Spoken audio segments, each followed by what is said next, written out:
Hi, everyone, and welcome to the latest monologue. Now, I promised to do one in quick succession because my previous monologue was quite heavy on the philosophical stuff, and I wanted to follow it up to show maybe to frame it better, show people how they can frame it in their own individual positions or lives. Now, I talked about connections, there being connections in everything, and the importance of history, etc. So I'm going to bring it down to my particular field, my particular situation, which is as that of a conservationist.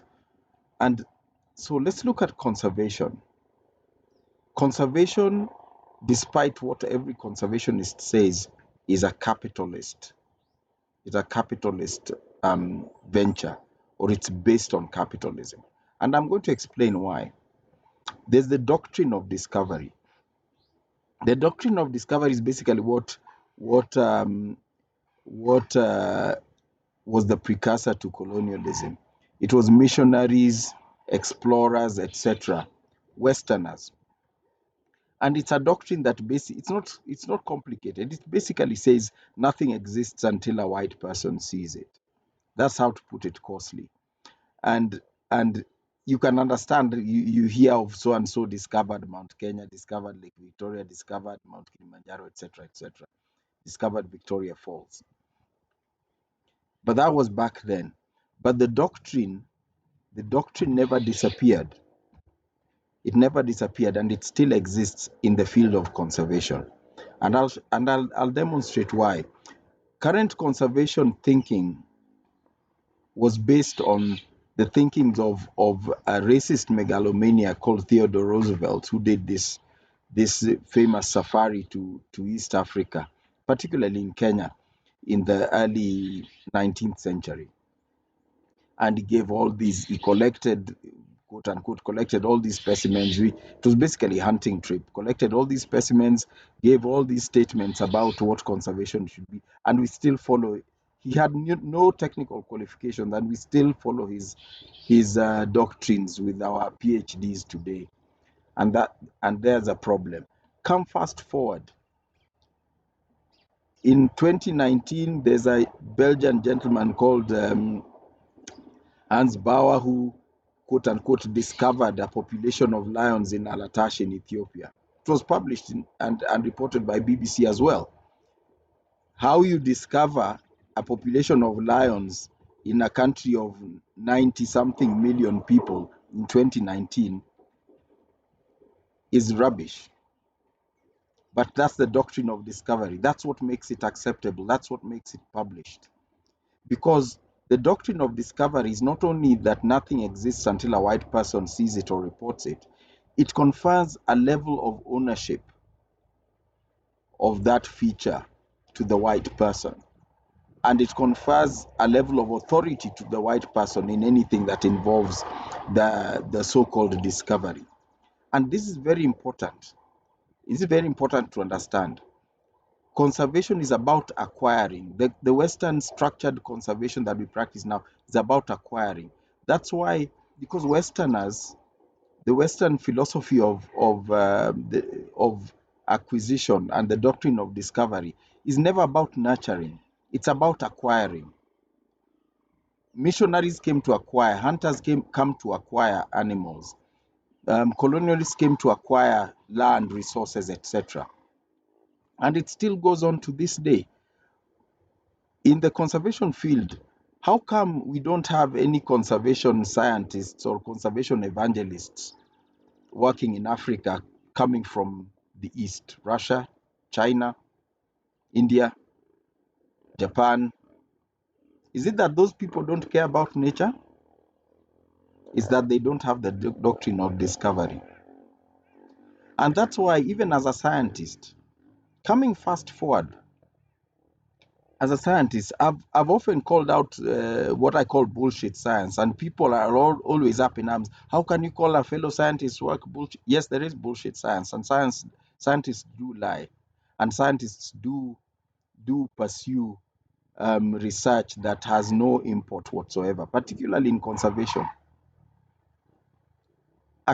some few years ago, there was a paper published by some researchers working on elephants in Kenya, saying that they found that an elephant population in Amboseli or somewhere in southern Kenya could differentiate between Maasai and Kamba languages, and they avoided Kambas because Kambas were more likely to be poachers or something like that. Some ridiculous nonsense, but it was published. It was published, and I'm not talking about 1970s. This is the 2000s. It was published. The same group of people last week or earlier this week came up with a paper that said elephants, the same population of elephants actually has names for their children. They name their children. And the whole world is excited. It was published. Obviously, the Guardian touts it. Guardian is famous for white supremacist excitement. Guardian published it. I think even what I thought was a respected journal in India is called Down to Earth. They also published it, and it's been going around social media. People are saying, "Whoa, this is wonderful," and all that. What do you mean elephants name their children? How do you know? How do you, as a human being, tell that the sound an elephant is making towards another one is a name and not a signal and not some message? And the thing is, what import does that have? Now, put on your philosophy hat and understand how expensive wildlife research is in Africa and anywhere else in the world. Who gives funding for research into finding out if elephants name their babies? Is that worth spending money on? So the money is being given for something else. It's being given to fund the doctrine of discovery. It's being given to fund acquisition. Because this constant research confers ownership.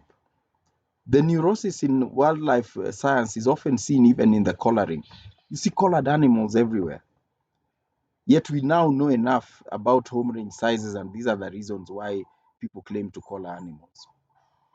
There's an elephant project running in Amboseli Park that's been running since 1974, I think.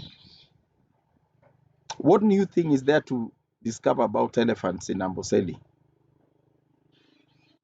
But we now understand this. This is about acquisition. It's capitalism. Because conservation is capitalist. It's a business. It's not about sustainability. Sustainability is not profitable. Profit resides in something being unsustainable and needing to be funded constantly. That's why you see conservation projects. Someone said they've been working on studying chimpanzees in this place for the last 60 years, but I've still not managed to solve the conservation issues I was working on. If you worked in a bank for 60 years and it didn't make profit, you'd be fired. Not 60, even 10 years. If you worked in a school for 5 years and it never gave good results in exams, you'd be fired. If you ruled a country for 5 years and it never had economic or social success, you'd be ousted either in a coup or through elections.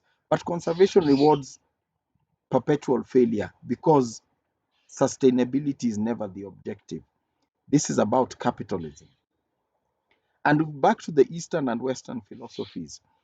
I talked in my previous monologue about how the Eastern um, erstwhile communist empires have reinvented themselves. That's because they managed to do that because they had so earlier sought to grow from within themselves. They in fact spent a lot of money in trying to spread their message to other countries, their doctrines to other countries. But since they were organic, they could reinvent themselves, and now they have, and they're still very powerful. In fact, growing in global power, arguably. But you look at the West. The West is the Western philosophy. It was designed as a predator to consume other cultures, consume other people's resources, consume even other people. I'm talking about slavery and colonialism, etc. It's very difficult to in fact, I'd say it's impossible for a predator to reinvent itself. What else will you become a cannibal? When you run out of things to eat, you start eating your hands and feet or die. It's not sustainable. And look at the philosophies. Look at the symbols even that are used. Look at the if you look at the communist sort of flag, there's that hammer and sickle. These are threatening things. They can be used as weapons, but they are tools. They can also be used for building.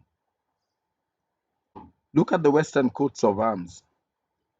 Look at the one of the United States. It's an eagle holding a bunch of arrows. It threatens violence.